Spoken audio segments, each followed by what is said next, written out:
গুরুদেব প্রণাম। হ্যাঁ প্রণাম। গুরুদেব, আজকে পরে কাল থেকে তো পূর্ণিমা, হ্যাঁ শনিবার থেকে অম্বুবাচী লেগে যাচ্ছে, ছাড়বে গিয়ে মঙ্গলবার, হ্যাঁ প্রবৃত্তি নিবৃত্তি যা হবে তো। হ্যাঁ আর তাহলে আপনার দেখা সেই বুধবার, এটা আমি আবার বলে দেবো দর্শক বন্ধুদের ভালো করে। হ্যাঁ তো গুরুদেব, এই অম্বুবাচীর একটু বলবেন, মানে এই অম্বুবাচীতে মার ঘর বন্ধ থাকে, মাকে আমরা ডিস্টার্ব করি না, জপ টপ করা যায় না। কামাখ্যায় এটার একটা চল আছে বিরাট। কামাখ্যা একটা চল আছে বিরাট। কামাখ্যা মন্দির বন্ধ থাকে এবং সারা ভারতবর্ষ থেকে বহু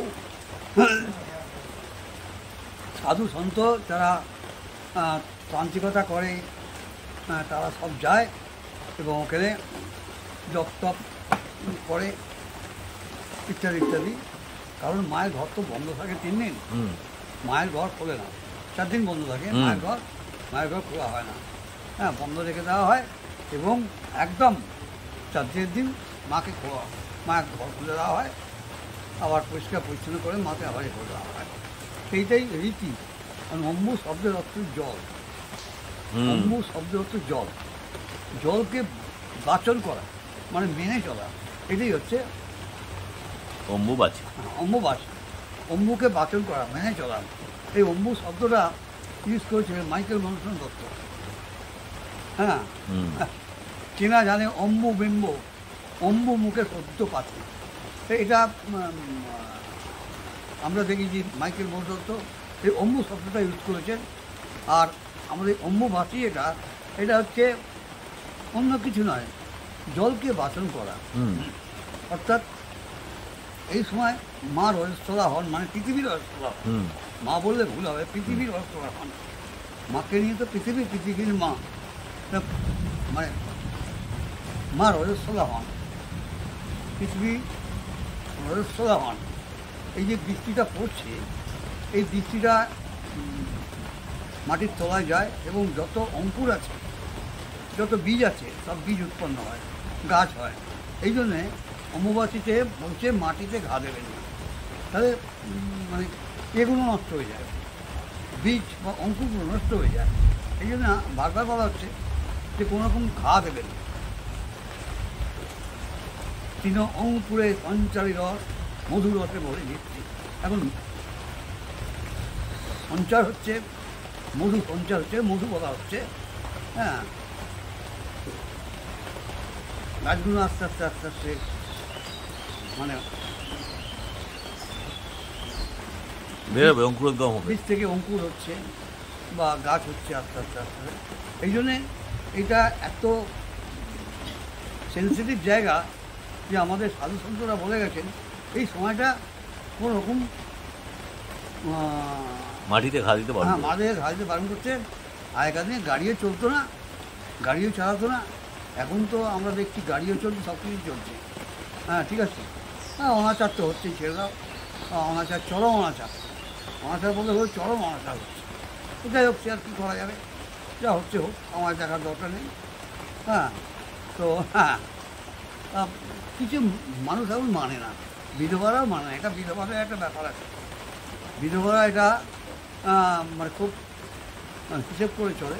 বিধবারা গরম জিনিস খেতে পারে না, ঠান্ডা জিনিস খায় এবং ফল পাকড়ের উপর দিয়ে এই 4টে দিন কাটিয়ে দেয়, ঠিক আছে। আর মায়ের ঘরেও কী হয় জানো, মায়ের ঘরে যত রকমের খাবার আছে সমস্ত খাবার দিয়ে মায়ের ঘর বন্ধ করে দেওয়া হয়, ঠিক আছে। ঘর বন্ধ করে দেওয়া হয় এবং ওই মানে 4 দিনের মাথায় মায়ের ঘর খোলা যখন হয় তখন ওগুলো প্রসাদ হয়ে যায়।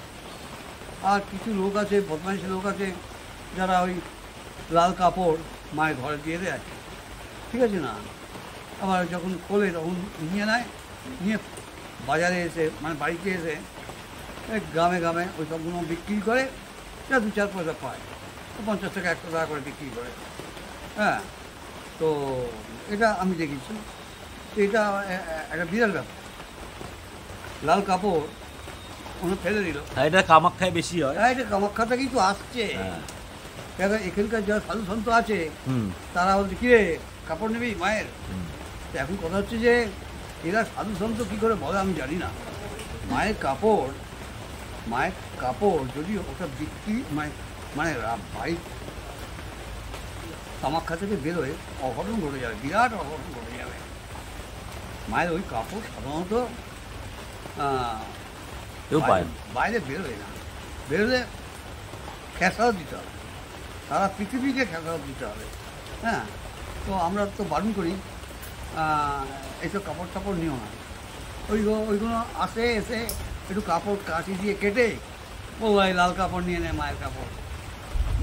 কারণ এগুলো আমি নিজের চোখে দেখেছি, আমার খুব কষ্ট লাগে এগুলো, যে মাকে বা ছোটো করা।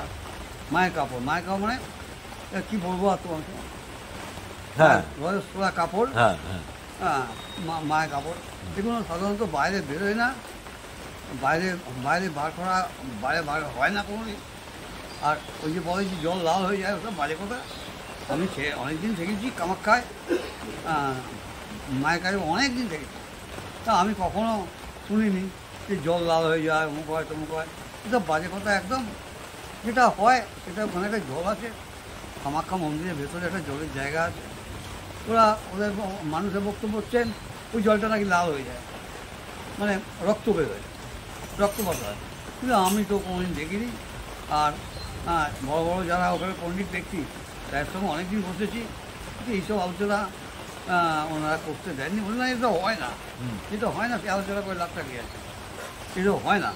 হ্যাঁ, জল লাল হয় না, আর এগুলো কোনো কিছুই হয় না, কোনো কিছু হয় না। আসল ব্যাপারটা হচ্ছে পৃথিবী রজস্বলা হয়, ওটাই মা রজস্বলা হচ্ছে, প্রকৃতি রজস্বলা হচ্ছে, মা রজস্বলা হচ্ছে। এখানে এই রজস্বলা হলে মাটিতে যে জল পড়ছে, যে অঙ্কুরগুলো আছে, বীজগুলো আছে, বীজ থেকে গাছ হয়ে যাচ্ছে।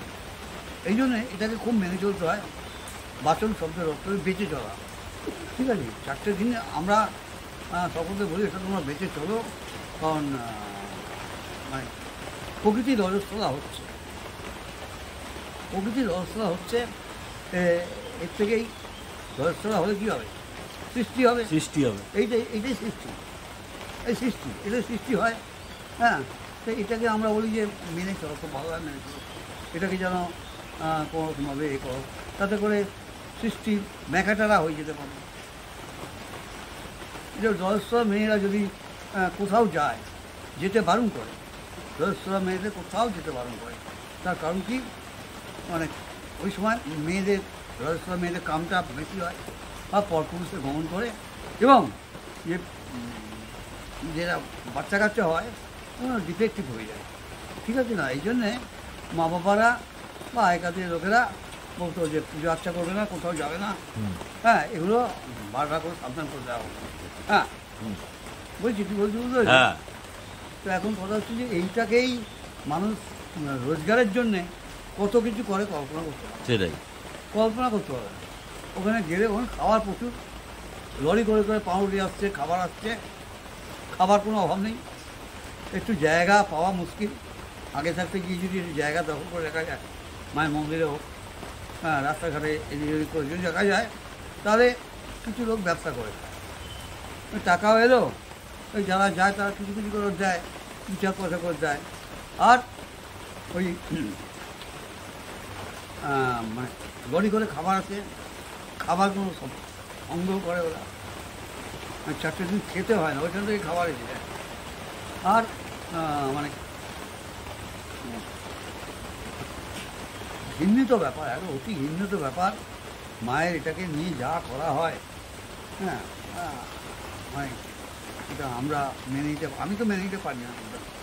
এটা আপনি আগেও বলেছেন, এই বিষয়ে আগেও আলোকপাত করেছেন আপনি। হ্যাঁ, তো আমরা যেহেতু অম্বুবাচী পড়ে যাচ্ছে, তো অম্বুবাচী শোনো, অম্বুবাচী তো পড়ছে, শনিবার অম্বুবাচী পড়ছে। হ্যাঁ, কটায় পড়ছে? 8টা বা 9টার মধ্যে শনিবার সকালবেলাই পড়ে যাচ্ছে। তার আগে স্নানযাত্রা আছে। হ্যাঁ, কারণ স্নানযাত্রা তোমাকে 6টা-7টার মধ্যে সেরে দিতে হবে। হ্যাঁ, জগন্নাথের স্নানযাত্রা 6:33-এর মধ্যে আমি দেখছিলাম বাড়িতে বলছি। হ্যাঁ, একদম ওর মধ্যে সেরে দিতে হবে। হ্যাঁ, তারপরে তোমার অম্বুবাচী প্রবৃত্তি হবে। প্রবৃত্তি হবে। হ্যাঁ, অম্বুবাচী প্রবৃত্তি হবে। আর মঙ্গল পূর্ণিমা আছে ওদিন। পূর্ণিমা আছে। পূর্ণিমা অবশ্য কালকেই লেগে যাচ্ছে, মানে শুক্রবার দিনই লেগে হ্যাঁ, যাচ্ছে। পূর্ণিমা থেকে যাচ্ছে, থেকে হ্যাঁ, যাচ্ছে। একটু পাবে, হ্যাঁ পাবে, পরের দিনে একটু পাবে। পাবে পাবে। তা এইগুলো উফ, ঝামেলার ব্যাপার গো। এখন এক এক দিন এক এক রকম হয়, এক এক সময় এক এক রকম। 7ই আষাঢ় তো এটা ফিক্স থাকে, ফিক্স। 7ই আষাঢ় অমাবস্যা, প্রবৃত্তি হয়, নিবৃত্তি হয়তো 4 দিন পরে হ্যাঁ, 3 দিন পরে। মঙ্গলবার দিন নিবৃত্তি। হ্যাঁ, নিবৃত্তি হয়ে যায়। তা প্রবৃত্তি আর নিবৃত্তি, হ্যাঁ, ধরা আর ছাড়া, ছাড়া। এটা মেনটেন করে কারা? বিধবারা মেনটেন করে। তারা ধরা থেকে আরম্ভ করে, তারা খায় না দেয় না কিছু, ভাত ফাত খায় না, গরম জিনিস তো খাই না, গরম জিনিস খায় না, মানে ওই ফলমূল খেয়েই থাকে। এইসব খেয়েই থাকে, ফলমূল এইসব খেয়ে থাকে। তারপর মানে শেষ হয়ে গেলে নিবৃত্তি হলে একটু তারপর- দুধ কলা, দুধ আম এসব খাই না, কিছু এটা একটা, মাকে ঠান্ডা দুধ। দেওয়া হয়, হ্যাঁ, মাকে দেওয়া হয় একটু দুধ করা প্রতিদিন মাকে দেওয়া হয়। মা একটু দুর্বল হয়ে পড়ে তো এখন, যেহেতু ওনার বয়সটা হচ্ছে, সে একটু দুর্বল হয়ে পড়ে। ওই জন্যে আমরা আমটা দুধটা প্রতিদিন মাকে দিই। দরজা খুলে একটু আমরা ওই পর্দার তলা দিয়ে পর্দা তলা দিয়ে একটু আমার দুধটা দিয়ে দিই, হ্যাঁ, আর রিকোয়েস্ট করি মাকে খেয়ে নেওয়া এটা। ঠিক আছে, এটা আমরা করি, আর কিছু আর অন্য কিছু নয়। হ্যাঁ। আর এটা নিয়ে যা ব্যবসা চলছে কল্পনা করতে পারবে না। হ্যাঁ, সে তো আজকাল ভগবানকে ঘৃণিত নিয়ে, ব্যাপার, ঘৃণিত ব্যাপার। ভগবানকে নিয়েই চলছে ব্যবসা। আরে ভগবানকে নিয়ে চলুক, কিছু কিছু ক্ষেত্রে ভগবানকে সব কিছু চলে না বাবা। এটা এরা চালাচ্ছে, আমি পছন্দ করি না, একদম না, একদম না। এইসব ভগবানকে নিয়ে কেনা বেচা, ভগবানকে দেখিয়ে কেনা বেচা, এগুলো আমি খুব পছন্দ করি না। আমি সকলকে বলি, মায়ের যদি প্রভাব ন্যাংরা বাইরে বেরোয়, পৃথিবীতে প্রলয় এসে যাবে, প্রলয় এসে যাবে। এরা যারা বলছে, লোকের বাড়ি বাড়ি গিয়ে একটু করে কাপড় দিয়ে আসছে, লাল কাপড়, আর বলছে এটা মায়ের ন্যাংরা, মায়ের ন্যাংরা, এটা লজ্জার ব্যাপার, এটা লজ্জার ব্যাপার। কোনো আর কি আমাদের মতো যারা অশিক্ষিত, আমরা তো অশিক্ষিত, আমাদের অশিক্ষিত যারা, তারা একটা মানে 50 টাকা 100 টাকা দিয়ে নিয়েও নিচ্ছে, আবার মাদুলি করে পড়েও নিচ্ছে। এটা একজনের কোনো কাজ নেই, ওটা কোনো কাজ হবে না, কিন্তু ওরা করছে। আমি নিজের চোখে দেখা লাল কাপড়, আমি তো গাল দিই, মানে যারা বিক্রি করে তাদের গাল দিই, আমি এমন গাল দিই না, ওরা আর আসে না আমার কাছে, গাল দিই, আমি খুব গাল দিই। হ্যাঁ, যাক, গুরুদেবের কাছে আপনারা শুনলেন ছোট্ট করে অম্বুবাচী সম্বন্ধে। আগেও গুরুদেব অনেকবার এগুলো বলেছেন, হ্যাঁ, তাও বললেন। আর মূলত বলি যে আগামীকাল শুক্রবার, হ্যাঁ, শুক্রবার থেকে মঙ্গলবার অবধি গুরুদেব এখন দেখবেন না, কারণ কালকে পূর্ণিমা, তারপর শনি রবি অম্বুবাচীও পড়ে যাচ্ছে, মঙ্গলবার দিন অম্বুবাচী ছাড়ছে। না, অম্বুবাচী দিন আমি কিছু করবো না। সেই বুধবারের আগে গুরুদেব আর দেখছেন না। দেখছি না। এইটা আমরা এই ভিডিওর মাধ্যমে আপনাদেরকে জানালাম। হ্যাঁ, হ্যাঁ, তো